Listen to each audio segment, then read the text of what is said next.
Баршаңызға қайырлы күн. 8 жылдан бері қолданып келе жатқан рецептіммен бөлісемін. Бұл осындай томпиған жұп-жұмсақ оладьилер. Егер оладьилеріңіздің ортасы піспей, сізде шықпай жүрсе, міндетті түрде осы рецептті көріңіз. Бір жасағаннан керемет болып шығады. Бисмиллах деп бастайық. Бізге бір жұмыртқа қажет болады. 60 грамм қант. Мұқият араластырамыз. Бұл рецептпен әрдайым жақсы шығады. Егер сізде оладьилер шықпай жүрсе, осы рецептпен дайындап көріңіз. Мына жерде менде 270 грамм кефир, айран. Кез келген дүкеннің айранын қолдана беремін. Қолдың айранды қолдансаңыз болады. Біздің оладьилер сондай үлпілдек болып шығу үшін жарты шай қасық сода қосамыз. Кәдімгі ас содасы. Араластырамыз. Айранның жылы болуы міндетті емес. Мен тоңазытқыштан алып қолдана беремін.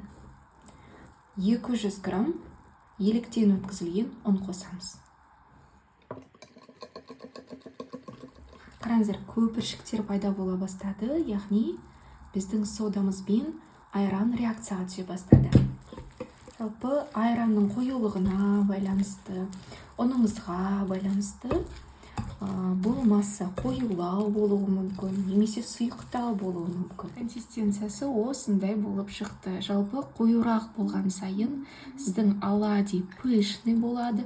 Мына масса сұйығырақ болған сайын ол пышность азаяды. Әдетте оладьилерді көп май құйып пісіріп жатады. Көп майға пісірсеңіз, оладьилер майды өзіне көп сіңіріп алып, тым майлы болып кетеді. Сондықтан 2-3 ас қасық сұйық майдан көп құймаймын. Табамызды қыздырып, майымызды құйып, баяу отпен орташа оттың арасында қақпағын жауып пісіремін. Оладьилердің пісуіне жалпы 2-3 минут уақыт кетеді.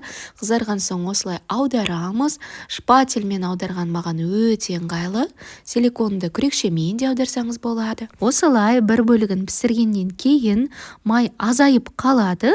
Қажетінше шамамен 2 ас қасықтай сұйық май құйып, екінші порциясын пісіреміз. Әрдайым қақпағын жауып пісіреміз. Сонда ортасы шикі болып қалмай, толықтай томпиып піседі. Осындай оладьилерді таңғы асқа отбасымызбен жақсы көреміз. Сонымен қоса каналымда жұп-жұмсақ керемет болып шығатын панкейктердің де рецептісі бар.